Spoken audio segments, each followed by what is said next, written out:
to Today News.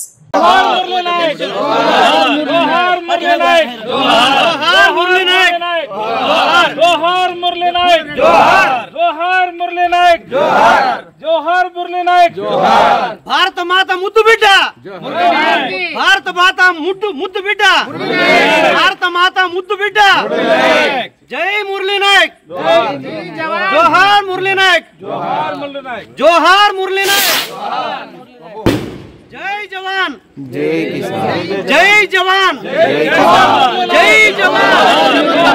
జై జవాన్.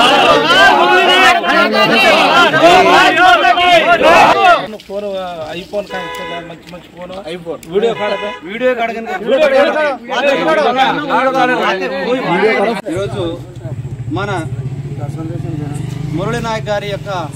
నివాళులు అర్పించడానికి ఈ కార్యక్రమం ఇచ్చేసినటువంటి ప్రతి ఒక్కరికి కూడా పేరు పేరున నమస్కారాలు. గత నెల 22వ తారీఖున మన దేశ కాశ్మీర్ అయినటువంటి పహల్గామ్లో మన దేశ యొక్క అమాయకమైనటువంటి ప్రజలైనటువంటి వాళ్ళని 27 మంది ప్రజల్ని పాకిస్తాన్ ఉగ్రవాద కుక్కలు అతి కిరాతకంగా చంపి మన యొక్క వాళ్ళ యొక్క భార్యలైనటువంటి వాళ్ళ యొక్క ఆడవారి యొక్క నుదుటి మీద ఉన్నటువంటి ఆ బొట్టును చెరిపేసి మీ సింధూరాన్ని చెరిపేస్తున్నాం, ఏదైనా ఉంటే మీ మోడీకి వెళ్ళి చెప్పుకోండి అని చెప్పేసి సవాలు విసిరినటువంటి ఆ ప్రతిఘటనకి దాడిగా ఆ ప్రతిఘటనకి యొక్క ముఖ్య ఉద్దేశంగానే మన గౌరవ ప్రధానమంత్రి గారైనటువంటి శ్రీ నరేంద్ర మోడీ గారు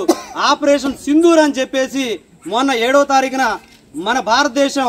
పాకిస్తాన్ పై యుద్ధాన్ని ప్రకటించి భారతదేశం యొక్క సత్తాని, భారతదేశం యొక్క గొప్పతనాన్ని ప్రపంచానికి కూడా చాటి చెప్పింది మన మోడీ గారి యొక్క నాయకత్వం. అందులో భాగంగానే 2 రోజుల క్రితం జరిగినటువంటి వీరోచితమైనటువంటి ఆ యుద్ధంలో భాగంగా మన ఆంధ్రప్రదేశ్ రాష్ట్రంలోని సత్యసాయి జిల్లా గోరంట్ల మండలం కళ్ళితండాకు చెందినటువంటి మన శ్రీ ఎం మురళీ నాయక్ గారు వీరోచితంగా పోరాడుతూ అక్కడ ఉన్నటువంటి పాకిస్తాన్ యొక్క ఉగ్ర కుక్కల్ని అతి కిరాతకంగా ప్రతి ఒక్కరిని కూడా తరిమి కొడుతూ వాళ్ళ యొక్క దాడిలో మొన్న రాత్రి చనిపోవడం జరిగింది. అయితే యావత్ భారతదేశం కూడా ఈరోజు మురళీ నాయక్ గారి యొక్క చేసినటువంటి సాహసాన్ని, వారు మన దేశంపై చేసినటువంటి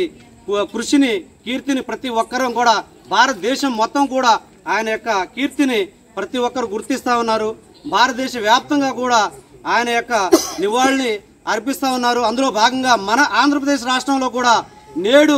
సత్యసాయి జిల్లాలో గోరంట్ల మండలం కళ్ళితండాకి వెళ్లి స్వయంగా మన ఆంధ్రప్రదేశ్ రాష్ట్ర ఉప ముఖ్యమంత్రి గారైనటువంటి శ్రీ డిప్యూటీ సీఎం పవన్ కళ్యాణ్ గారు మరియు మన ఆంధ్రప్రదేశ్ రాష్ట్ర విద్యాశాఖ మంత్రి గారైనటువంటి శ్రీ నారా లోకేష్ గారు కూడా స్వయంగా పొద్దున్న నుంచి సాయంత్రం వరకు అక్కడికి వెళ్లి వారి యొక్క అక్కడ ఆ దాన సంస్కార కార్యక్రమాలని పూర్తిగా అక్కడ దగ్గరుండి నడిపించినటువంటి పరిస్థితిని, అదేవిధంగా రాష్ట్రమే కాకుండా దేశం నలుమూలల నుంచి అక్కడ మంత్రులు కానివ్వండి, ప్రజాప్రతినిధులు కానివ్వండి, ప్రజలందరూ కూడా ఏకతాటిపై తీసుకొచ్చి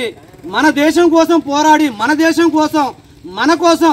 ఆయనకి స్వయంగా రైల్వేలో ఒక ఉద్యోగం వస్తే తండ్రి మాట కూడా వినకుండా నా దేశం కోసం నేను చచ్చిపోతా, నేను చనిపోయిన రోజున నా యొక్క పార్థివ శవంపై నా యొక్క జెండా ఉండాలని చెప్పేసి ఆయన తన తండ్రి యొక్క మాటని జవదాటి దేశం కోసం ఆ ఉద్యోగాన్ని వదిలి దేశం కోసం వెళ్లి వీరోచితంగా పాకిస్తాన్ ఉగ్ర కుక్కల్ని అతి కిరాతకంగా వాళ్ళు ప్రవర్తిస్తున్నటువంటి ఆ ఉగ్ర కుక్కల్ని చంపి మన దేశానికి ఆయన వన్నె తెచ్చారు. ఆయన వీరమరణం పొందారు. నేడు వారి యొక్క అంత్యక్రియలు సత్యసాయి జిల్లా గోరంట్ల మండలంలో అక్కడ పూర్తి చేయడం జరిగింది. అదేవిధంగా దీన్ని స్ఫూర్తికి తీసుకొని భారతదేశంలో ఉన్నటువంటి ప్రతి ఒక్క చదువుకున్నటువంటి యువత కానివ్వండి, ప్రజలందరూ కూడా వారిని స్వచ్ఛందంగా దేశంలో ఉన్నటువంటి నలుమూలల కూడా నివాళులు అర్పించాలని, అదేవిధంగా వారి యొక్క కీర్తిని ప్రతి ఒక్కరు గుర్తించాలని మేము ఈ సందర్భంగా కోరుకుంటా ఉన్నాం. అదేవిధంగా ఈ సందర్భంగా మేము మోడీ గారిని కూడా రిక్వెస్ట్ చేసేది ఒకటే, సార్ ఇటువంటి సైనికులు మనకి కేవలం 10ల సంఖ్యలో మాత్రమే చనిపోయారు, కానీ పాకిస్తాన్లో కొన్ని వేల మంది ఉగ్ర కుక్కల్ని మన దేశం యొక్క సత్తాని నిరూపించి వాళ్ళని మనం మట్టుపెట్టడం జరిగింది. ఇదే విధంగా ఆ పాకిస్తాన్ అనేటువంటి ఆ ఉగ్రవాదులు మొత్తాన్ని కూడా అంతం చేసే వరకు మీరు మీ యొక్క ఉద్యమాన్ని, ఈ యొక్క యుద్ధాన్ని కొనసాగించి మన భారతదేశానికి పూర్తి శత్రువు అయినటువంటి బద్ధ శత్రువు అయినటువంటి ఆ యొక్క పాకిస్తాన్ ఉగ్ర కుక్కల్ని తరిమి కొట్టి జీవితంలో మన జోలికి రాకుండా ఉండేలాగా చూడాలని చెప్పేసి మేము ఈ సందర్భంగా కోరుకుంటూ జై జవాన్ జై భారత్, జై మురళీ నాయక్.